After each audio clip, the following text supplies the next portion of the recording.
Hello viewers. Yes, this is Ranjana ma'am and you are watching. Yes, it's your as well as my channel. So I've been getting quite a few questions. Ma'am, are you not going to do any more YouTube videos? Are you going to stop doing it? No, no, no. How can that be possible? YouTube has become my passion. Actually, in April, when the new session starts, I'm a little bit worked up with my coaching, and the lockdown has become very difficult for all of us. Due to the lockdown, all of us we have to do much more work than we normally do. So I'm hardly finding the time. But still, that doesn't mean that I won't do anything. So yes, without wasting any more time, let's go back to it. For my ICSE students, I have done the prose piece, I have done Merchant of Venice, I have done the poems. What is left is to tell them or to train them how to write the answers, how to frame the answers properly. But for my ISC students, I've only done the 11th syllabus and a few more chapters here and there in 12. So quite a few are remaining. And I have been getting quite a few requests regarding, yes, the crossing of the bar. So today we'll be doing the crossing of the bar. And you know what is coming. Before I start my video, I always say, if you have not subscribed to my channel up till now, please do, and press the like button after seeing the full video, and I'm sure you will have liked it. And at the same time, I'm telling my non-subscribers, please, please, please subscribe, because I find my non-subscribers are my higher viewers than my subscribers. Anyway, so now let's get back to the crossing the bar.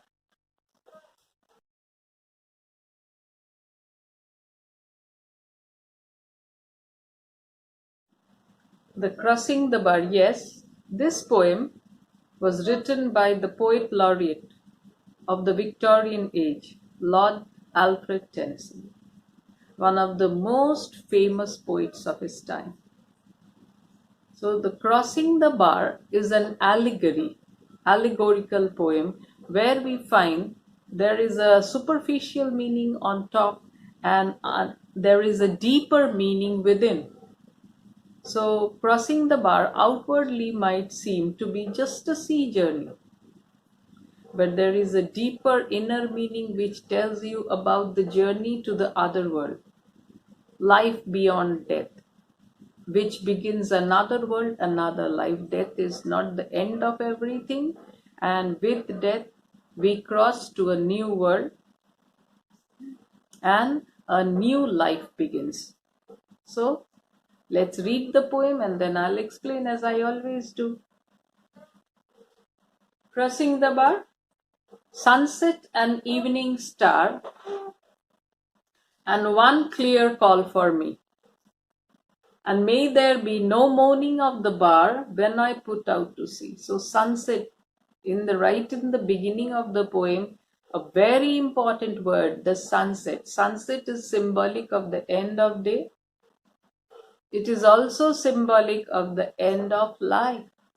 Many times we hear people saying, I have reached the sunset of my life.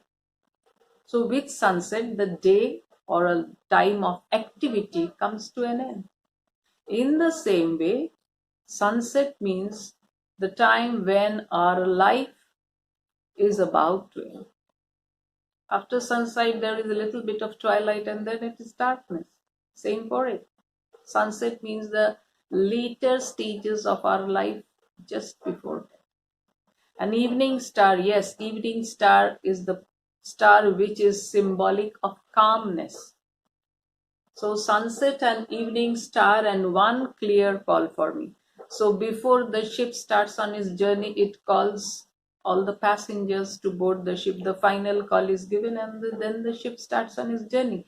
So it is as if the call to the passengers to come and embark the ship. It is also a call from the other world to come and join the journey, crossing the bar and going to the other world, to leave this world and go. And may there be no mourning of the bar. So what does he want? While he is making his journey to the other world, he wants that there should be no mourning, means he wants a silent sea. Mourning, normally we associate it with pain and anguish, a type of murmuring sound. So he doesn't want that there should be any murmuring sound of the sea when he starts on. When I put out to sea means when he starts on his sea journey. So it can also mean that he doesn't want any people to be sad. He's not sad. He wouldn't feel sad when he is making his journey to the other world, and he doesn't want anyone to mourn also his death. But such a tide as moving seems asleep. So what type does he want? He wants a tide where there is movement. It's not static. There is a movement, but still there is no noise. When you are asleep, what happens? You don't make any noise. You are in a passive state. So he wants that there should be movement, but of the tide, but there should not be noise, no turbulence in his journey. So he wants a peaceful, soundless journey. Too full for sound and foam. The tide should be such that there should be no sound and foam. Sound and foam would be turbulence. Sound means noise, and foam, yes. So they would be a disturbing sea. That would be a disturbing sea. He doesn't want that. He wants that the sea should be silent. There should be motion, but no turbulence. Peaceful and calm sea when he sets out on his journey, when he is about to embark the ship. Twilight and eve, when that which drew from out the boundless deep turns again home. So what type of sea does he want? That there should be no sound, from that which drew. That here, what does it refer? He is referring to himself, or actually the body is perishable, the soul is immortal. So it is actually the soul which had journeyed from that boundless deep and it is returning home. So it is a sort of homecoming. So that which drew from out the boundless deep turns again home. So that soul which had come to this world to lead a life and now it is going back. So there should be no sound and foam. The tide should be moving, but at the same time it should be asleep. That means no noise, no turbulence, a calm sea. When the soul is crossing the bar from life, it is crossing the sandbank or death and moving to the other world from where it had come. Quite a death. And that shows Tennyson's faith also. He's going back to his creator. It will come soon in the next. Twilight and evening bell, and after that the dark. And may there be no sadness of farewell when I embark.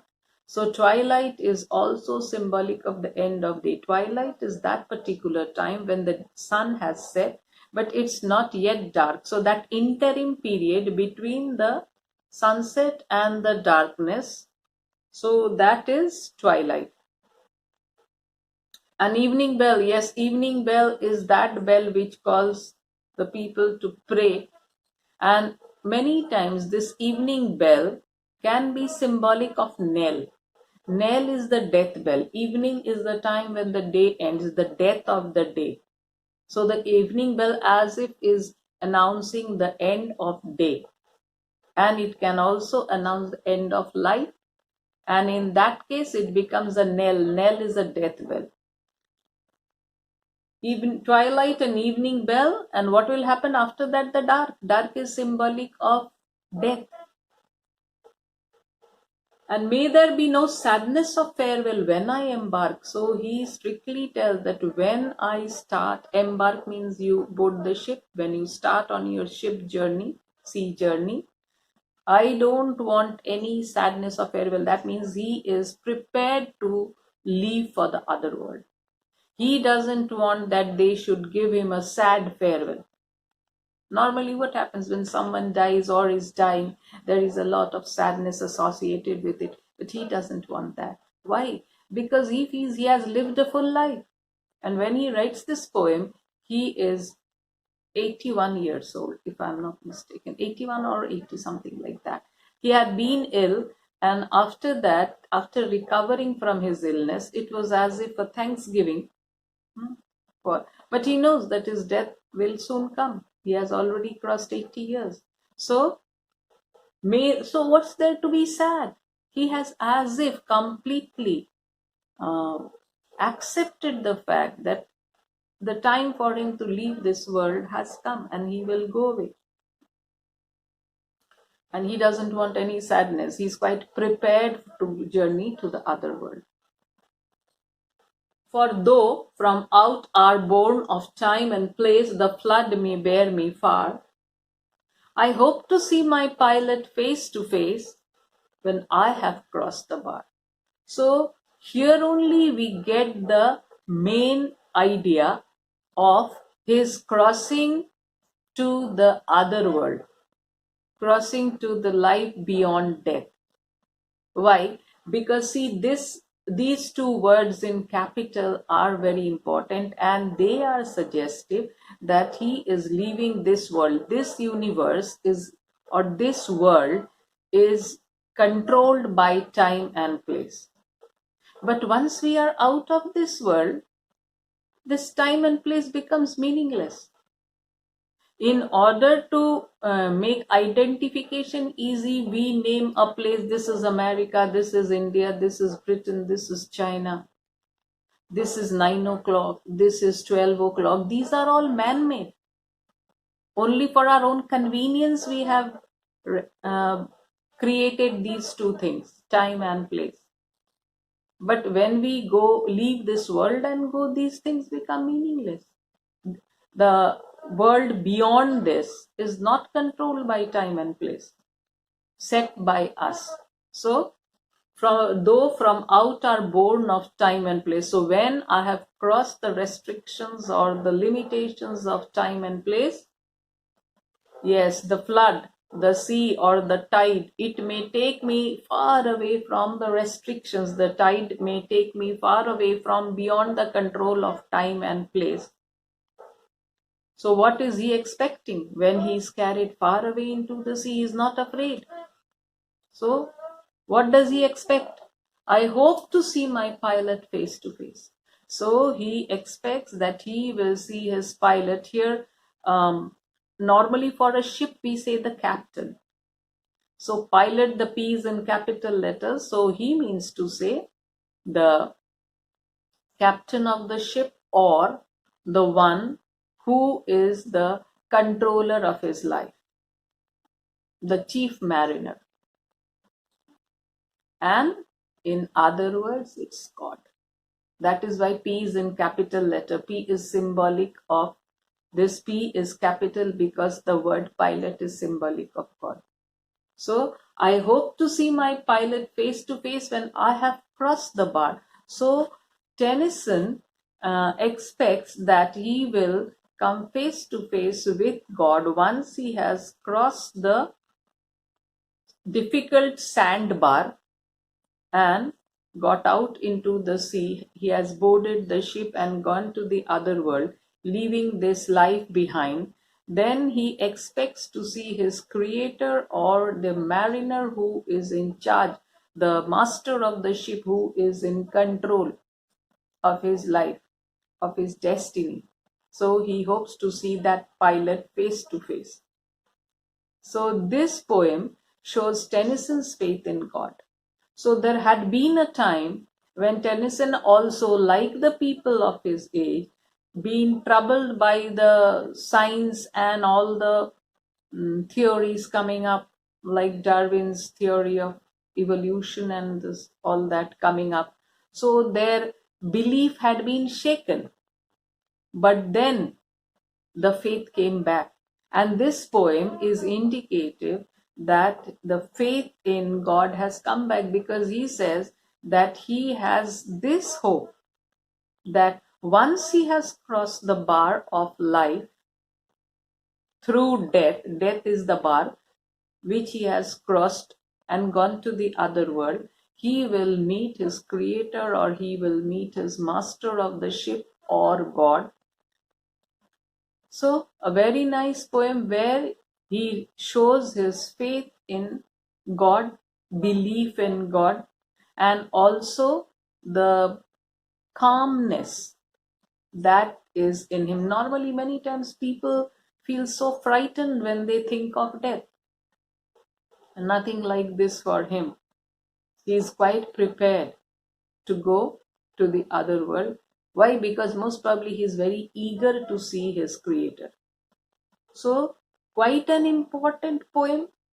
It had become a very prominent poem in his time and also a very popular one. So, what are the things you need to keep in mind when you are studying it? So, you might get a question, discuss Tennyson's poem Crossing the Bar as an allegorical poem. As I just said, this is an allegorical poem because outwardly it seems that a person is out on a sea voyage.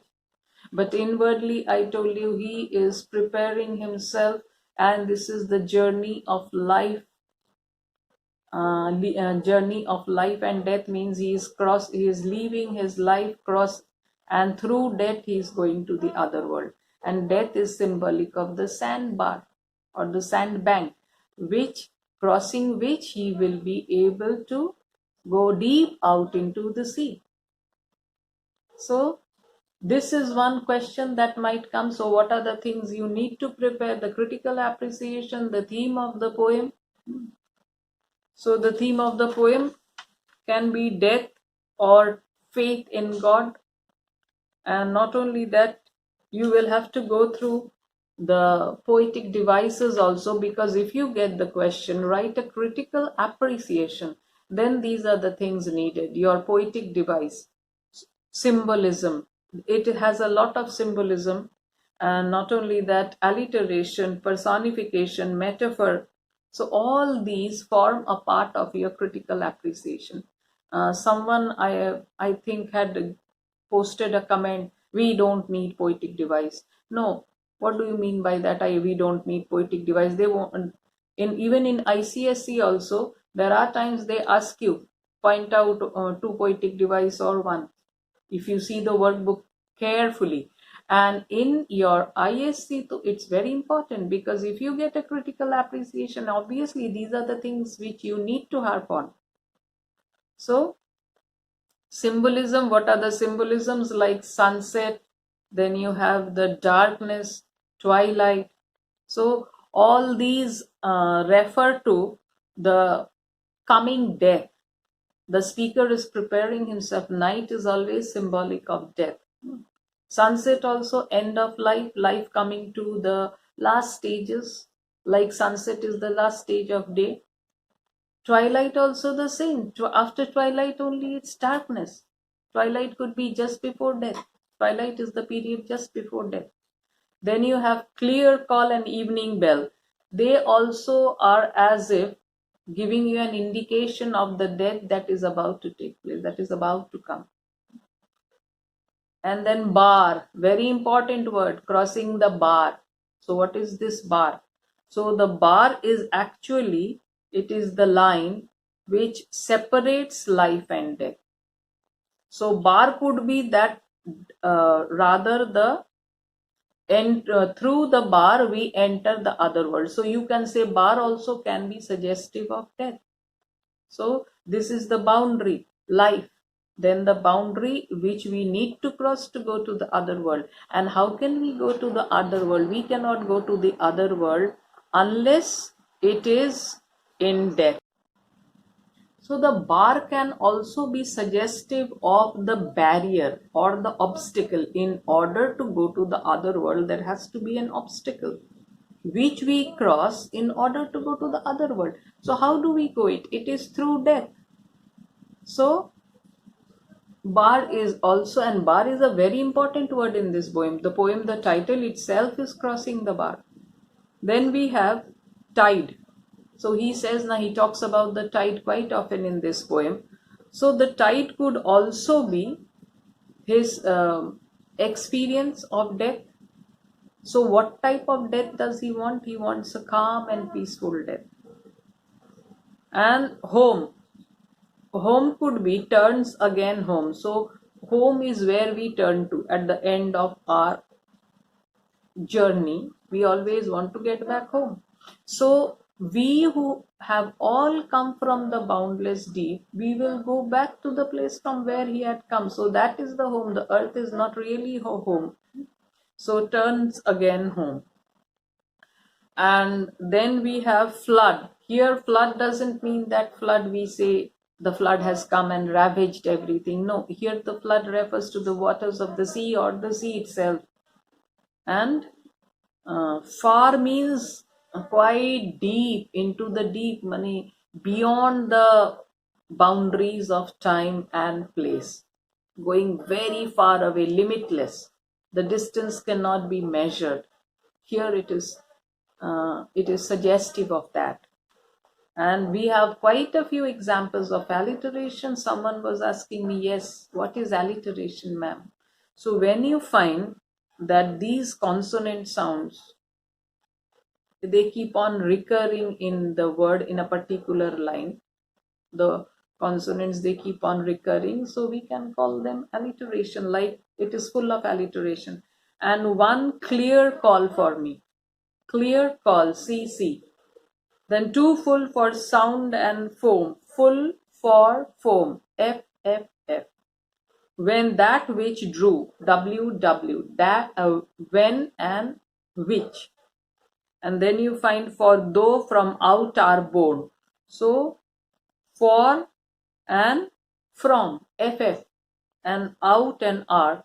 So yes, I wouldn't say it should be just consonant, because out and are, they are two. I would rather say the same letters, not consonants, same letters, because out and are both are vowels. The flood may bear me far, F and F. Flood, far. I hope to see my pilot face to face, F and F. Ajay, now regarding the title of the poem also, this will form a part of your answer when you are dealing with critical appreciation. Why am I talking of critical appreciation? Because normally if you prepare a critical appreciation, whatever question you get, you will be able to write something. Yes, when it is asked allegorical poem. Regarding this, very common question is, discuss Tennyson's poem The Crossing of the Bar as an allegorical poem. So here also you will be discussing the superficial meaning and the deeper meaning. But at the same time, if you have prepared all these, you can always write a little about the poetic device, you can write a little about the title, the theme of the poem. They all constitute and make a full answer. So I hope you have no problems in that. I have tried to do it in an easy manner. And if you have any problems, you can always ask me. And for Tempest, I only one scene, or rather one act or one scene remains, so there is no hurry about it. Maybe in near future I'll do it. So let me bid you goodbye.